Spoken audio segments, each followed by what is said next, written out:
மேற்கத்திய நாடுகளுக்கு புடின் மீண்டும் எச்சரிக்கை.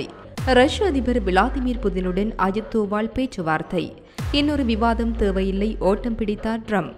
ஜப்பானை வட்டமிட்டு ரஷ்ய ராணுவ விமானங்கள். உலக பாதுகாப்பை கட்டிக்காப்பதற்கு வல்லரசுகள் தலைமையேற்க வேண்டும், சீனா அழைப்பு. யாகி சூறாவளி பாதிப்பு, வியட்நாமில் 199 பேர் பலி. அமெரிக்காவில் குவாட் தலைவர்கள் மாநாடு, பைடனுக்கு பிரியாவிடை. அதானி குழுமத்தின் 6 சுவிஸ் வங்கிக் கணக்குகள் முடக்கம். மிரட்டும் எம்பாக்ஸ், ஆப்பிரிக்காவை தொடர்ந்து ஐரோப்பாவிலும் பரவல்.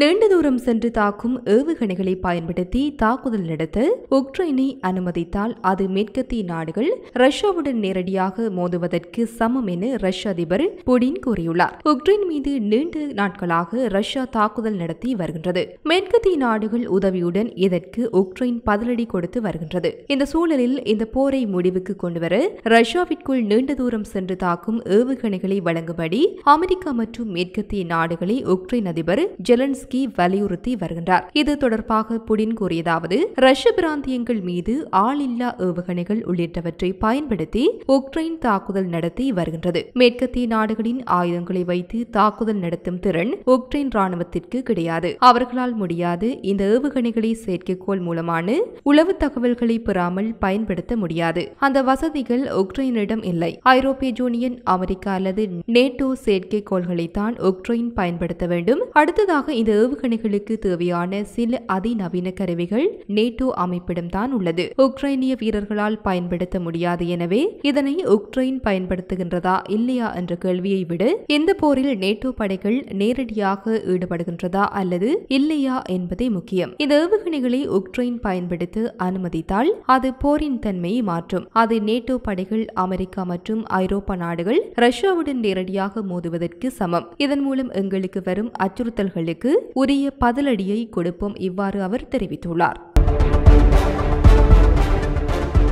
ரஷ்ய அதிபர் விளாடிமிர் புதினும் இந்திய பாதுகாப்பு ஆலோசகர் அஜித் தோவால் நேற்று ஆலோசனை நடத்தினார். ரஷ்ய அதிபர் புதின் சமீபத்தில் அளித்த பேட்டியிலும் ரஷ்யா உக்ரைன் இடையேயான பிரச்சினையை தீர்ப்பதில் இந்தியா, சீனா, பிரேசில் ஆகிய நாடுகள் முக்கிய பங்காற்ற முடியும் என நம்புகிறோம் என கூறினார். இத்தாலி பிரதமர் ஜார்ஜியா மெலோனியும் ரஷ்யா உக்ரைன் பிரச்சினைக்கு இந்தியா மற்றும் சீனா தீர்வு காண முடியும் என்றார். இதனையடுத்து அதிபர் புதினுடன் பேசிய பிரதமர் மோடி அமைதி பேச்சுவார்த்தை தொடர்பாக ஆலோசிக்க தேசிய பாதுகாப்பு ஆலோசகர் அஜித் தோவாலை அனுப்பி வைப்பதாக கூறினார். இந்த நிலையில் பிரேசில், ரஷ்யா, இந்தியா, சீனா, தென் அமெரிக்க நாடுகளின் தேசிய பாதுகாப்பு ஆலோசகர்கள் கூட்டம் செயின்ட் பீட்டர்ஸ்பர்க் நகரில் நேற்று முன்தினம் நடைபெற்றது. இதில் பங்கேற்பதற்காக தேசிய பாதுகாப்பு ஆலோசகர் அஜித் தோவால் சென்றிருந்தார். இந்த கூட்டத்திற்கு இடையே ரஷ்ய பாதுகாப்பு ஆலோசகர் செர்கே சோய்ஸ்குவை அஜித் தோவால் சந்தித்து பேசினார். இருதரப்பு பரஸ்பர நலன்கள் குறித்து பேசிய இருவரும் உக்ரைன் பிரச்சினைக்கு தீர்வு காண்பது குறித்தும் பேசினர். இதில் உக்ரைன் அதிபர் ஜெலன்ஸ்கியிடம் பிரதமர் மோடி பேசிய விடயங்கள் குறித்து தெரிவிக்கப்பட்டதாக ரஷ்யாவில் உள்ள இந்திய தூதரகம் தெரிவித்துள்ளது. அதன்பின் ரஷ்ய அதிபர் புதினை அஜித் தோவால் சந்தித்து உக்ரைன் பிரச்சினைகளுக்கு தீர்வு காண்பது குறித்து பேசினார். பிரிக்ஸ் கூட்டத்தில் பங்கேற்க வந்திருந்த சீன வெளியுறவுத்துறை அமைச்சர் வாங்ஜியையும் அஜித் தோவால் சந்தித்து பேசினார். அப்போது இந்தியா, சீனா உறவு இரு நாடுகளுக்கு மட்டுமல்ல ஒட்டுமொத்த உலகுக்கு முக்கியமானது என்பதை இருவரும் ஒப்புக்கொண்டனர். அமெரிக்க முன்னாள் அதிபர் டொனால்ட் ட்ரம்ப் துணை அதிபர் கமலா ஹாரிஸுடன் மற்றொரு விவாதத்தில் பங்கேற்க போவதில்லை என்று திட்டவட்டமாக தெரிவித்தார். செப்டம்பர் 11ஆம் தேதி பென்சில்வேனியா மாகாணம் பிலடெல்பியா நகரில் ABC செய்தி நிறுவனம் நடத்திய விவாதத்தில் ட்ரம்ப் மற்றும் கமலா ஹாரிஸ் ஆகியோர் பங்கேற்றனர். விவாதத்தின் போது ட்ரம்ப் ஒரு குற்றவாளி, அவர் எப்படி குற்ற சம்பவங்களை பேசலாம் என கமலா சரமாரி கேள்வி எழுப்பினார். அதே நேரத்தில் ட்ரம்ப் பைடன் ஆட்சியில் பொருளாதாரம் மோசமடைந்து விட்டதென குறை கூறினார். ஆனால் அதிபர் தேர்தல் விவாதத்தில் கமலா ஹாரிஸ் தான் வெற்றியாளர் என்று அந்த நாட்டு ஊடகங்களில் கணிப்புகள் வெளியானது. ட்ரம்ப் ஆதரவாளர்களே கமலா ஹாரிஸ் தான் விவாதத்தில் ஆதிக்கம் செலுத்தினார் என்றும் ட்ரம்ப் திணறினார் என்றும் கருத்து தெரிவித்து வருகின்றனர். இந்த நிலையில் டொனால்ட் ட்ரம்ப் சமூக வலைதளத்தில் வெளியிட்டுள்ள பதிவில் கூறியிருப்பதாவது, ஒரு போட்டியாளர் போட்டியில் தோல்வியை தழுவிவிட்டால் அவரது வாயிலிருந்து வரும் முதல் வார்த்தை எனக்கு மறுபோட்டி வேண்டும் என்பதாகும். ஜனநாயக கட்சியின் வேட்பாளரான கமலா ஹாரிஸ் எனது உடன் விவாதத்தில் தோற்றுவிட்டார். முதல் விவாதத்திலேயே நான் வெற்றி பெற்றேன் என கருத்து கணிப்புகள் தெளிவாக காட்டுகின்றன. இதனால் அவர் இரண்டாவது விவாதத்திற்கு அழைப்பு விடுத்தார். மற்றொரு விவாதத்தில் நான் பங்கேற்க போவதில்லை, இவ்வாறு ட்ரம்ப் கூறியுள்ளார். இன்னொரு விவாதம் நடந்தால் கமலா ஹாரிஸ் மேலும் முன்னிலை பெற்று விடுவார் என்ற அச்சத்தில் ட்ரம்ப் இவ்வாறு கூறுவதாக கருத்துக்கள் வெளியாகி உள்ளன. ரஷ்யாவிற்கு சொந்தமான 2 ராணுவ விமானங்கள் ஜப்பானை வட்டமடிப்பதாக ஜப்பானிய ராணுவம் தெரிவித்துள்ளது. இந்த சம்பவம் செப்டம்பர் 12ஆம் தேதியன்று நிகழ்ந்தது. அந்த 2 ரஷ்ய போர் விமானங்களும் ஜப்பானிய வான்வெளிக்குள் அத்துமீறி நுழையாதபடி பார்த்துக் கொள்ள தனக்கு சொந்தமான போர் விமானங்களை ஜப்பான் உடனடியாக அனுப்பி வைத்தது. அந்த 2 ரஷ்ய விமானங்களும் ஜப்பானிய வான்வெளிக்குள் நுழையவில்லை என்று தெரிவிக்கப்பட்டது. ஜப்பானை வட்டமிட்ட அந்த 2 ரஷ்ய ராணுவ விமானங்களும் சுற்றுக்காவல் பணிகளுக்காக பயன்படுத்தப்பட்டவை என்று அறியப்படுகின்றது. இதற்கு முன்பு 2019ஆம் ஆண்டில் ரஷ்ய ராணுவ விமானம் ஒன்று ஜப்பானை வட்டமிட்டதாக ஜப்பானிய அதிகாரி ஒருவர் செப்டம்பர் 13ஆம் தேதி AFP செய்தி நிறுவனத்திடம் தெரிவித்தார். செப்டம்பர் 12ஆம் தேதி காலை முதல் பிற்பகல் வரை ரஷ்யாவிற்கு சொந்தமான அந்த 2 TJ-142 ரக விமானங்கள் ஜப்பானுக்கும் தென்கொரியாவுக்கும் இடையில் உள்ள கடலுக்கு மேல் பறந்தன. அங்கிருந்து அவை ஜப்பானின் ஒக்கினாவா தீவுகளின் தென்பகுதியை நோக்கி பறந்ததாக ஜப்பானிய தற்காப்பு அமைச்சு அறிக்கை வெளியிட்டது. அதன் பிறகு அந்த விமானங்கள் வடக்கு திசையை நோக்கி பசிபிக் பெருங்கடலுக்கு மேல் பறந்து சென்றதாகவும் வட ஹொக்காய்டோ தீவு அருகில் பறந்து பயணத்தை முடித்துக் கொண்டதாகவும் தெரிவிக்கப்பட்டது. ஜப்பானும் ரஷ்யாவும் உரிமை கொண்டாடும் இடத்திற்கு மேல் அந்த 2 விமானங்களும் பறந்ததாக ஜப்பானிய அதிகாரிகள் கூறினர்.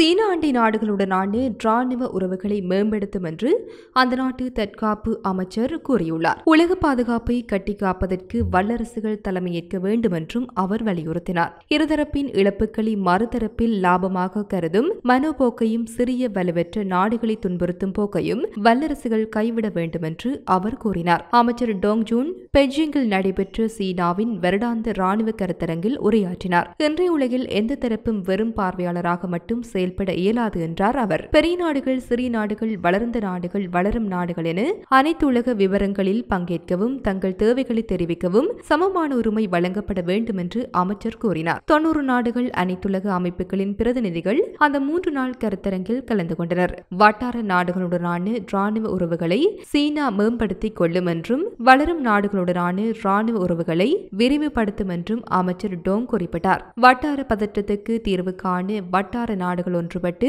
வலுவடைய வேண்டும் என்று அவற்றின் அமைதிக்கு அவை தங்கள் மேல் நம்பிக்கை கொள்ள வேண்டும் என்றும் அவர் சொன்னார். மற்ற நாடுகளில் உள்நாட்டு விவகாரங்களில் தலையிடுவதை தவிர்க்க வேண்டும். மற்ற நாடுகளில் உரிமைகள் நலன்களுக்கு புறம்பாக நடந்து கொள்ளக்கூடாது என்றும் அவர் கூறினார். சில நாடுகளின் தற்காப்பு அமைச்சர்கள் கலந்து கொண்ட இக்கருத்தரங்கிற்கு மேலை நாடுகள் பெரும்பாலும் உயர்நிலை அரசு தந்திரிகளை அனுப்புவதில்லை. கருத்தரங்கின் இந்த நாடுகளுக்கான கருப்பொருள் பகிர்ந்து கொள்ளப்படும் வருங்காலத்திற்காக அமைதியை மேம்படுத்தல் என்பதாகும்.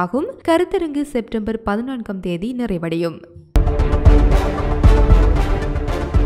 வியட்நாமில் ஜாகி சூறாவளி காரணமாக ஏற்பட்ட மழை வெள்ளம் மற்றும் நிலச்சரிவில் சிக்கி பலியானோர் எண்ணிக்கை 199ஆக உயர்ந்துள்ளது.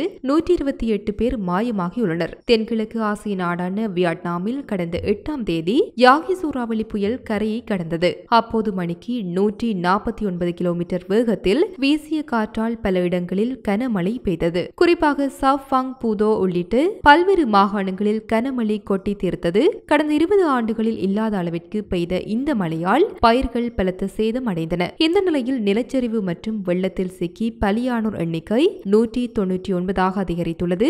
128 பேர் மாயமாகியுள்ளனர். 800க்கும் அதிகமானோர் மழை தொடர்பான விபத்துகளில் சிக்கி காயமடைந்தனர். தலைநகர் கேனோயில் பாயும் சிவப்பு ஆற்றில் தற்போது வெள்ளம் சற்று குறைந்துள்ளது. எனினும் பல இடங்களில் கழுத்து அளவிற்கு தண்ணீர் பெருக்கெடுத்து ஓடுகின்றது.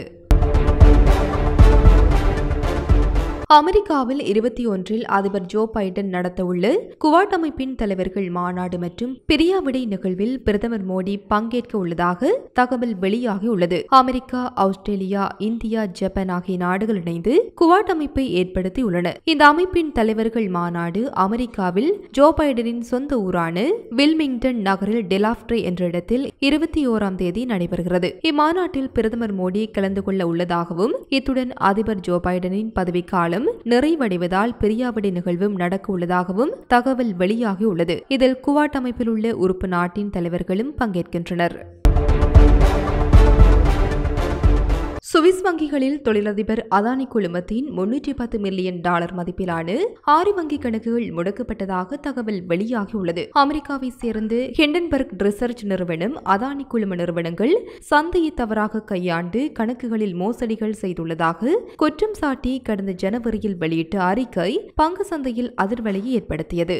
இதனை மறுத்த அதானி குழுமம் ஹிண்டன்பர்க் மீது சட்ட நடவடிக்கை எடுத்து வருகின்றது. இந்த நிலையில் சுவிஸ் வங்கி நிர்வாகம் அதானி குழுமத்தின் $310 மில்லியன் மதிப்பிலான 6 வங்கி கணக்குகளை முடக்கியுள்ள தகவல் வெளியாகி இருக்கின்றது. மத்திய நிதி அமைச்சர் நிர்மலா சீதாராமன் உறுதி. இது தொடர்பாக வெளியான தகவலில் சுவிட்சர்லாந்தில் கோதம் செட்டி என்ற புலனாய்வு இணையதள செய்தி நிறுவனம் 2021 ஆண்டு அதானி குழுமம் பங்கு பரிவர்த்தனையில் மோசடி செய்துள்ளதாக செய்தி வெளியிட்டதை ஹிண்டன்பர்க் தனது எக்ஸ் தளத்தில் பகிர்ந்துள்ளது. இதனையடுத்து சுவிட்சர்லாந்தின் அட்டர்னி ஜெனரல் அலுவலகம் விசாரணை நடத்தி அதானியின் $310 மில்லியன் மதிப்பிலான 6 வங்கி கணக்குகளை முடக்கியுள்ளது.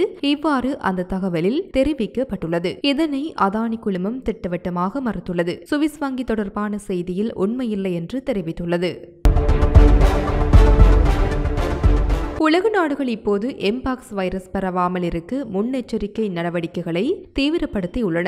அடுத்த 6 மாதங்களுக்கு நாட்டிற்குள் நுழையும் மக்களையும் பொருட்களையும் கண்காணிக்க சீன அரசு உத்தரவிட்டுள்ளது. தைவான் அரசு நோய் கட்டுப்பாட்டு மையங்களை ஏற்படுத்தியிருப்பதோடு காங்கோ மற்றும் 6 ஆப்பிரிக்க நாடுகளுக்கான பயண எச்சரிக்கையை அறிவித்துள்ளது.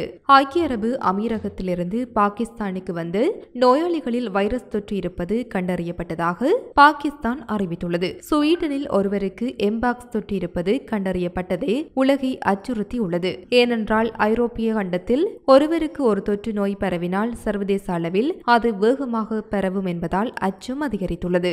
இது போன்ற பல செய்திகளை தெரிந்து கொள்ள நம்முடைய சமூக மீடியா யூடியூப் சேனலை சப்ஸ்கிரைப் செய்து அருகிலுள்ள பெல் பட்டனை கிளிக் செய்யுங்கள். மேலும் செய்திகளை உடனுக்குடன் தெரிந்து கொள்ள சமூகமீடியா.com என்ற இணையதளத்தின் வாயிலாக எங்களுடன் இணைந்திருங்கள்.